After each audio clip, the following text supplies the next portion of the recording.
Bismillahirrahmanirrahim. This is our lecture number 19 of our course Object Oriented Programming. Belongs to BSSC second class. In this lecture, actually, we will derive a stack class. We have already designed a stack class in our lecture number 7. Topic of this lecture are discussion in the stack class, example of stack class object, analysis of the stack class object, that is data and operation, program code and its implementation. So what is stack? This slide and further 3 or 4 more slides we have discussed these slides in detail in our lecture number 7. You may listen the lecture number 7 and then you can easily understand this lecture number 19. Stack is a straightforward and simple data structure. Access is allowed only at one end of the structure, normally termed the top of the stack. All these things have been discussed in detail in our lecture number 7. So these slides have also been discussed there in lecture number 7. These slides have been discussed there. We have also discussed these slides in lecture number 7. This was our base class.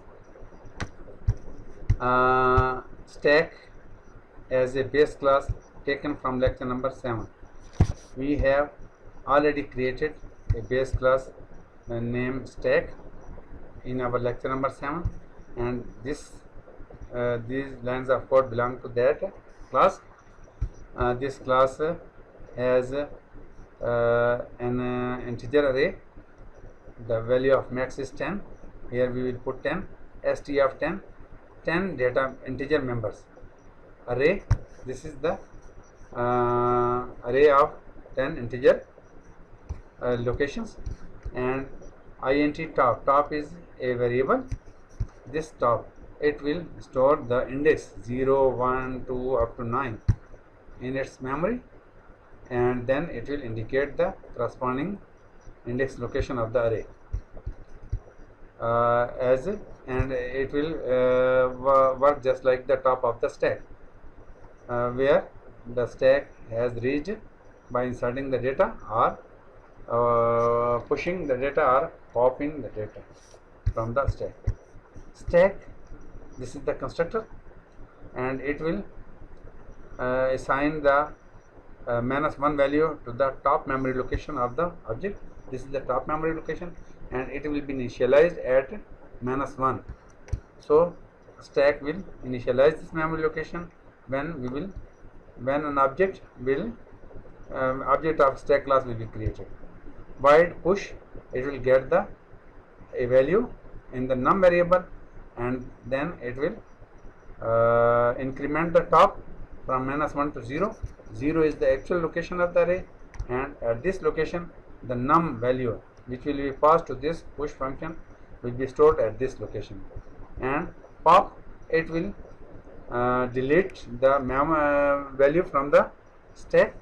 So int num is a variable, temporary variable of this function, and st of top, that's for top is 0.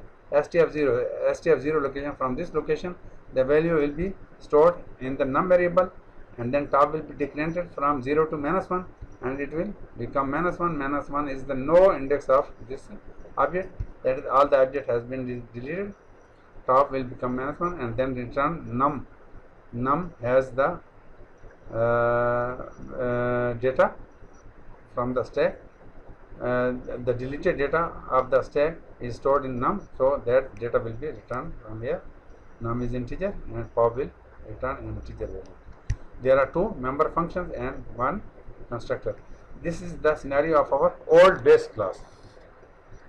While the derived class, this base class has no features, some limitations. That is, if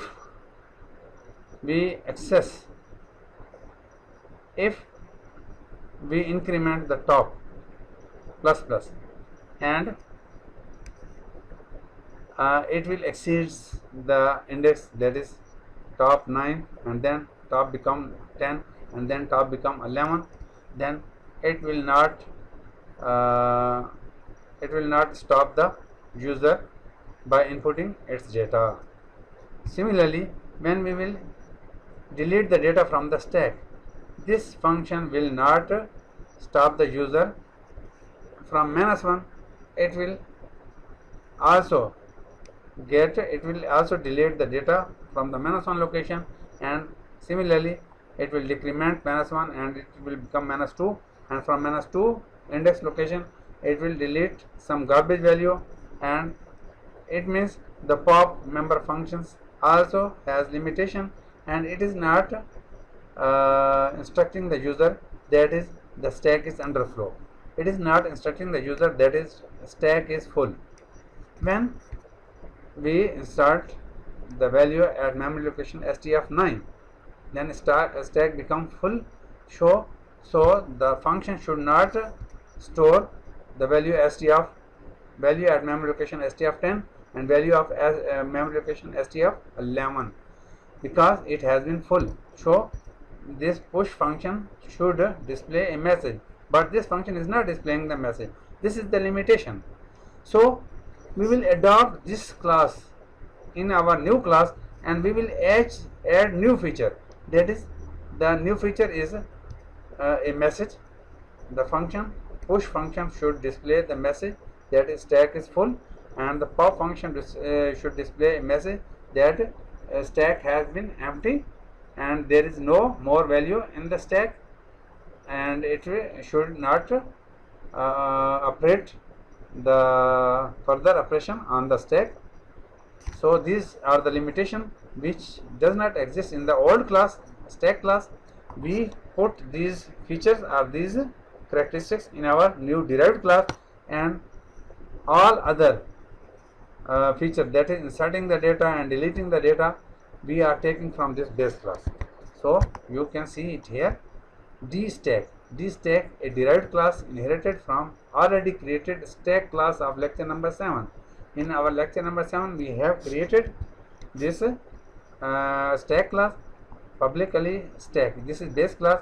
We are publicly deriving dstack class from this stack class. This stack class belongs to lecture number 7, which we have discussed in our previous slide here. This stack class, this is old class, and we are this is base class. We are connecting with dstack derived class. This is our derived class. This is new class. This has more feature than its base class. Base class has some limitation which we have fulfilled here in dstack class. In the public section of dstack class, we have a push member function and pop member function.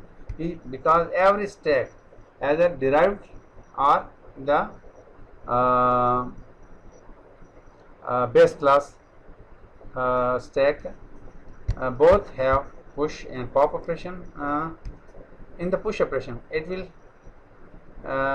when we will push a data in the stack, the num will receive that data item, and this function will push that data item into the stack. But firstly it will check, that is, what is the value of top indicates the index. If in the memory of the top here it is 9, then, and max is 10 minus 1, it is 9, top is 9 and the limit is 9 become 9, then it will show that stack is full, and our stack cannot store the new value which has been passed to num variable. And if the top is 7 or top is 6 is this location, the value is stored here. There are 3 more locations, stack is not full, then top is 6 and max is 10 minus 1, 9. 6 is equal to 9? No, it will not exit it, and it will exit else, and else will call the base class push function, and this num value which will pass to this push function, it will be passed to that push function of the base class, that is this one, this num. it will receive that value, and then top will increment from 6 to 7, and STF7 at STF7 location the num value will be stored here. Then 2 more location will the stack can store 2 more value through this push function. Further, it is still has capacity of 2 more values. Similarly, the pop function, if we want to delete some values from the stack, but here in the memory of the top it is -1, then -1 become -1, and it will store stack is empty and return null. It will not store any return any value because it has not deleted any value. Stack was already empty.